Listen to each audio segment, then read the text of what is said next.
media yang sama, tapi kita tangkap beda-beda. Kenapa? Karena Allah lah yang menganugerahkan ke dalam hati kita. Jadi itu jemaah yang dirahmati Allah. Penting media, tapi doa jauh lebih penting dibandingkan dengan media itu. Hamba Allah yang dimuliakan, maka bagaimana konsep ilmu ini diajarkan oleh Allah Subhanahu wa taala? Mari kita buka surah Asy-Syura ayat 51. Allah mengatakan, A'udzu billahi minasy syaithanir rajim. Bismillahirrahmanirrahim. Wa ma kana li basharin an yukallimahu Allah illa wahya أو من وراء حجاب أو يرسل رسولا فيوحي بإذنه ما يشاء. Tidaklah Allah Subhanahu wa taala berbicara kepada manusia kecuali yang bernama lewat wahyu. Yang kedua wara'a hijab.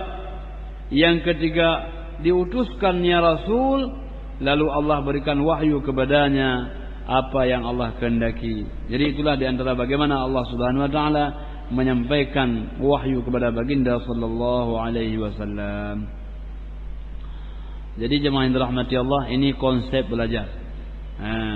Hubungannya dengan akhlak, hubungannya dengan akhlak. Lalu beliau mengatakan, fa idza arafta hadza fa'lam anna maili ahli ila ulum al-ilhamiyah duna ta'limiyah. Ketahuilah bahwa sebagian orang ahli akhlak dan sebagainya, mereka cenderung kepada ilmu yang sifatnya ilham. Beliau amalkan, beliau ibadah yang kuat, berdoa kepada Allah Subhanahu wa taala, Allah ilhamkan kepadanya. Ya, jadi ini satu model. Modelnya apa? Modelnya al-mujahadah, kesungguhan. Kesungguhan dalam beribadah kepada Allah Subhanahu wa taala. Orang yang sungguh ibadahnya, Allah ajarkan kepadanya ilmu yang kita sebutkan tadi, ilmu yang kita tidak mengetahuinya. Jadi makna ilmu lewat ilham ini, kata beliau, jalannya adalah taqdimul mujahadah, dengan mengedepankan al-mujahadah. Mujahadah artinya bersungguh-sungguh. Apa maknanya? Yang pertama kata beliau, mahwu as-sifatil madhmumah, menghilangkan sifat-sifat yang tercela. Sifat kungai, beruaka, takabur, ria, ingin dipuji orang, ingin dihormati, dihargai, ingin dunia, dapat uang banyak. Ini kan mazmumah. Maka untuk dapat ilham ini, bersihkan sifat itu. Ingin dihormati, dihargai, didudukkan pada tempat tertentu, dimuliakan kita, hilangkan. Kalau sudah hilang itu, maka dapat ilham dari Allah Subhanahu wa taala. Karena kecenderungan manusia ini kan senang kalau dipuji, marah kalau dicaci. Tapi kalau orang ini tidak senang kalau dicaci, tidak suka kalau dipuji. Karena kalau dipuji sering menjatuhkan manusia. Kalau dicaci, sering beliau mengintrospeksi diri. Kita kalau dicaci orang kan, saya salah apa kok orang saya enggak senang sama saya. Jadi sering dia memperbaiki diri. Tapi kalau sering dipuji, kita tidak tahu apa kekurangan kita, karena kita penuh dengan pujian. Dipuji orang, dipojok gede. Jadi kita enggak terasa kita kurang, karena selalu berada di dalam lautan pujian orang. Dipuji, disenyumkan dan sebagainya. Jadi makanya nanti ada bab, ke depan ada bab, ya, zammul madih, mencela orang yang senang memuji. Jadi ada celaan kepada orang yang senang memuji. Kenapa? Kalau pujian yang berlebihan akan menjatuhkan orang yang kita puji. Apa maknanya, Pak? Maknanya dia ada amal gugur. Kenapa? Gara-gara dipuji muncul ria. Yang kedua muncul hilang muhasabah. Maknanya dia tidak lagi introspeksi diri. Karena sering dipuji, dia sudah menyangka baik. maka pujian pada tataran tertentu akan menimbulkan efek yang negatif. Tapi bukan bermakna kita tidak boleh menyenangkan orang lain, boleh. Jadi memasukkan idkhalus surur fi qulubil mu'minin, memasukkan kebahagiaan dalam hati orang Islam, itu bahagian daripada ibadah, betul, tetapi tidak pada pujian yang berlebihan. Jamaah yang dirahmatillah, sebelum kita lanjutkan mungkin ada diskusi pada 3 poin ini. Kalau ada, fadhal Ustaz.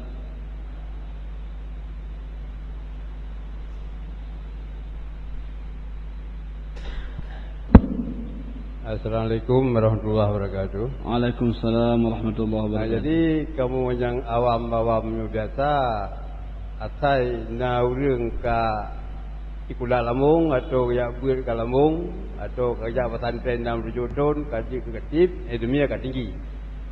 Tetapi kadang-kadang orang ilmiah kan berarti sudah sembilan tubuh Ustaz. Jadi kadang-kadang hai sudah je, tubuh-tubuh hai sudah. Memang mungkin biasa nak tapi tubuh hai sudah. Ini bahkan terjadi lagi antara kan hana hubungan antara ilmiah dengan amal. Bahkan tidak terjadi lagi Ustaz. Ya.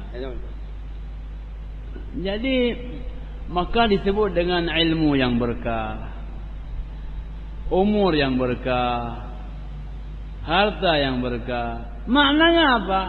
Ilmu yang ada ini menjadi kebaikan bagi orang itu. Boleh jadi juga ilmu itu menjadi musibah bagi orang itu. Kenapa dia diazab? Diazab karena ilmunya, Pak. Masya Allah. Diazab karena ilmunya. Kenapa diazab? Diazab karena nafsanya. Kenapa diazab? Diazab karena kedudukannya.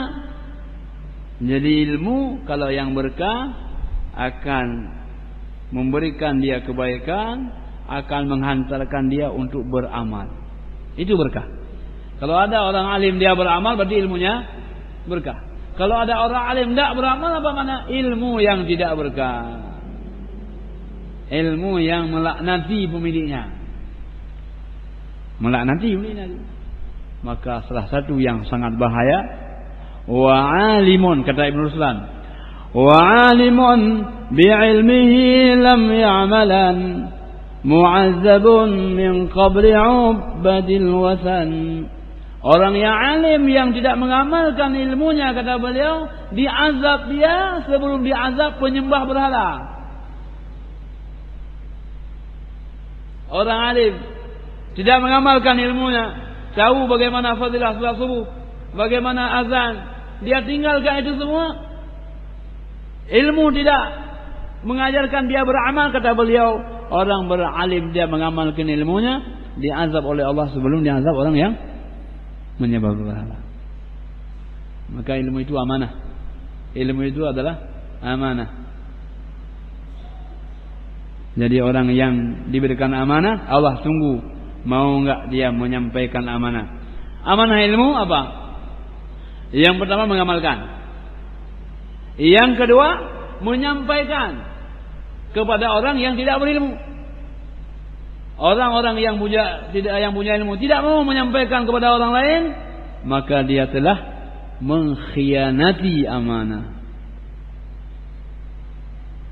Maka Nabi mengatakan, man su'ila an ilmin fakatamahu uldima yaumal qiyamati bil jamin minna. Orang yang bertanya sebuah ilmu, dia sembunyikan ilmunya, nanti akan diikat dengan ikatan api neraka. Maka orang yang ilmiah, orang yang alim, orang yang punya ilmu, amanah dia apa? Memandaikan orang-orang yang tidak pandai. Terserah caranya. Jadi oleh karena itu, Pak, saya tidak punya ilmu. Tidak mungkin tidak punya ilmu kita.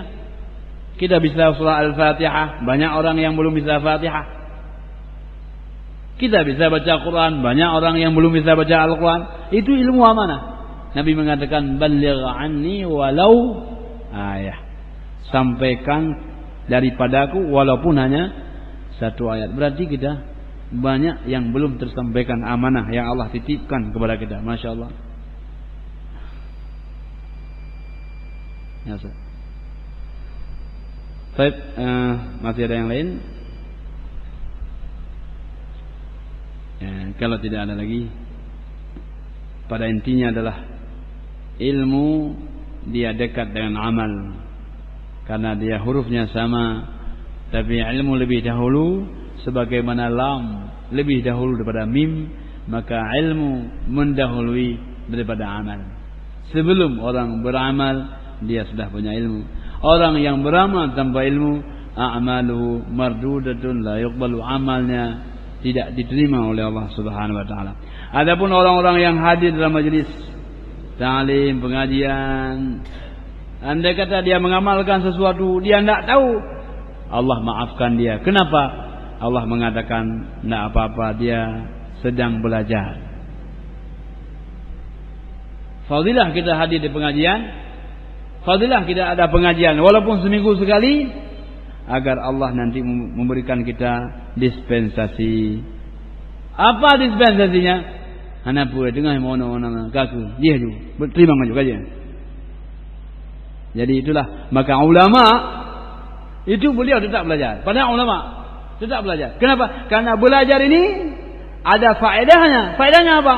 Allah akan ringankan kepadanya dalam hal menghitung nilai amalnya. Hadanallahu wa iyyakum ajma'in. Assalamualaikum warahmatullahi wabarakatuh. Kita tanyo bener, pamai tanyo bener.